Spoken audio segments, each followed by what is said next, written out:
Good evening and welcome to today's story at TENN, where we'll dive into an unseen investigation with signs of hope spurring about across the road. We're now tuning into Samin live from the road as he discusses hope to survivors.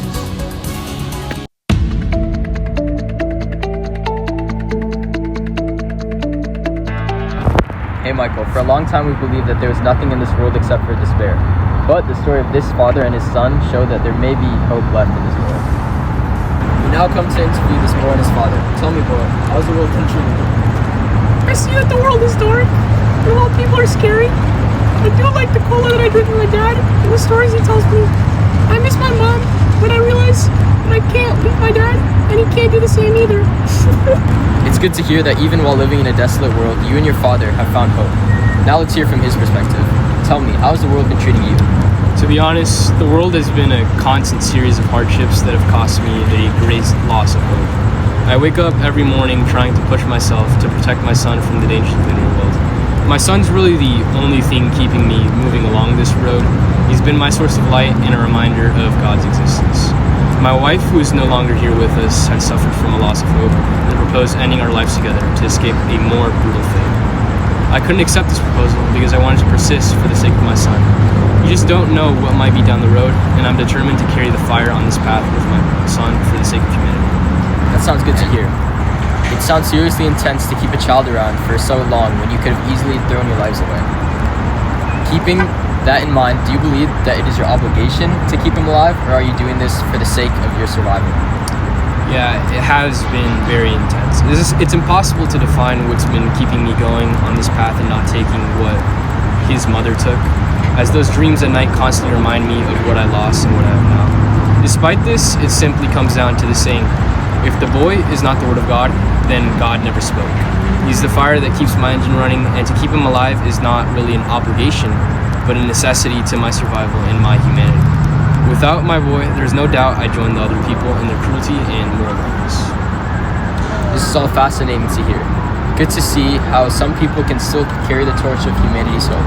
Back to you, Michael, with any words or comments as I see some witnesses of this newfound hope. I think this is wonderful to hear. I knew that people such as his family still existed. While people are capable of evil, not everyone is destined for evil when society crumbles. And the innocence his boy shines with is a hallmark of his potential of humanity to be good. Where are we currently saved, Samin? Yeah, Michael, we're tuning into some witnesses of the man and the boy to explain this phenomenon in the road.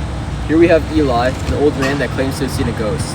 So let's investigate this a little bit further. I thought I was dead. Whether I died from humans to the world's cruelties, it didn't matter. What I knew is that I'd never seen a child without him becoming the dinner of another heartless monster.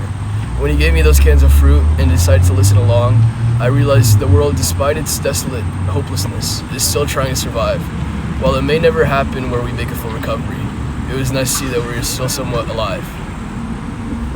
Wow, after seeing all this, you honestly must be pretty spooked. But you still seem not to have any life in your eyes, despite witnessing all these miracles. So why is it that you still believe that there's no hope in this world, despite everything that you've witnessed? I truthfully believe that the world has no chance of coming back. Think about the apocalypse of a supervolcano.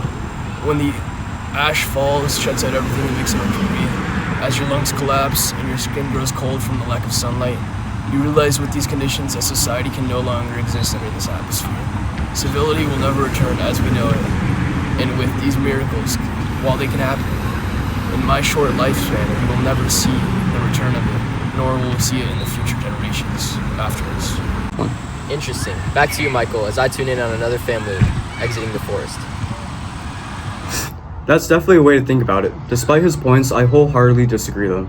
Humanity has recovered and will continue to recover from worse events. While the world ended as we know it, it gives us a chance for revival and rebirth from the ashes at the world left behind. That's what these families represent to me. That, like a seed sprouting from the most coarse soil, we similarly can retain our humanity in times of the end. How is that other family looking, Samin? As we travel further down the road, we experience another sign of hope, this time in the form of a complete family. So, how do you think that staying together as a family has increased your chances in the pursuit of survival? I mean, the most important key to survival for us was staying together. Staying together as a family was something that kept us going even during the toughest times. If I didn't have my wife and son with me, I would have lost the will to keep going a long time ago. We've managed to survive in this desolate world through hope and teamwork. What an interesting perspective on that. Let's dig a little deeper on this. How did your family-oriented mindset play a role in the decision to take in the little boy from the man? I mean, it was a no-brainer, really. I saw a boy all alone, and I didn't think anything of except helping him. He had lost his father, and I knew that he wouldn't survive on his own. So, when I saw him, I knew it was an easy decision to make. Interesting. Let's see what the wife has to say about that. I know that I want to be around as long as possible for my own family. So the fact that I saw this boy lose his father so young, no matter the state of the world, I knew my principles wouldn't allow me to leave this boy without a family. So well said. Your story shows how even in such a bleak world, you can find a way to keep your family together. Great to see there's still some humanity left in this wasteland of world. Your journey really goes to show the significance of union during the start. Hey Michael, it seems as if the fog is growing thicker here. It looks almost as if I'm in a dream.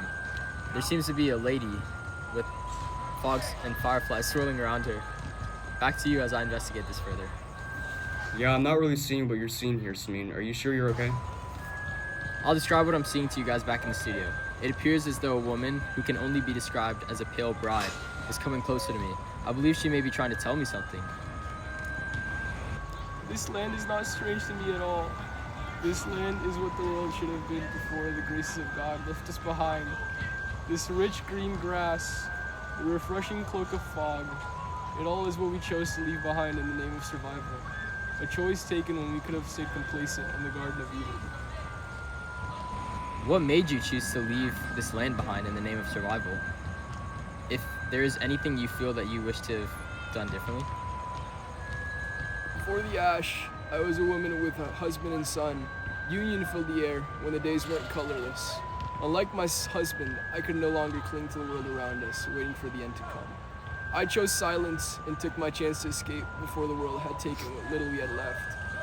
He was in search of meaning in the ruin, believing we would carry the fire of the road ahead. I only saw inevitable death in a world that was already dead, and we were soon to be its ghosts. Yeah, I'm not really seeing what you're seeing here, Samin. Could you please leave the scene so you don't endanger yourself? Okay, I'll leave the scene. I do see something in the distance. Maybe it's another sign of hope in the road. Yeah, I don't like the look of him. If I were you, I'd get out of there. Don't worry about me, I'll be fine. Excuse me, sir. Can you answer me a few Die, questions?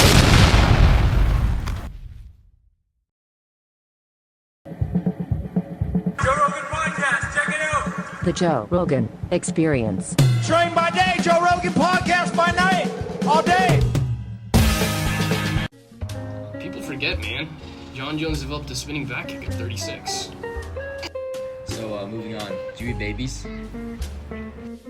Babies are lazy, man. I mean, I ate a baby in the center, but it's a lazy cut. But man, I ate a human steak, and I was like, oh. I mean, it tastes like that guy was running all day. Running from guys like us, right? So, how do you want to respond to people that say, eating humans is wrong? I think it's ridiculous to be against it. It's survival we're talking about here, man. I mean, people forget, man. Back in the Wild West of America, we used to eat humans all the time. I mean, look way back to the Donner Party. They were marauders back in the day in the Warrior Trail. They ate humans when they had nothing left. But this is because you need some form of meat in your stomach. This is why I moved to the carnivore diet, man. So, you do DMT?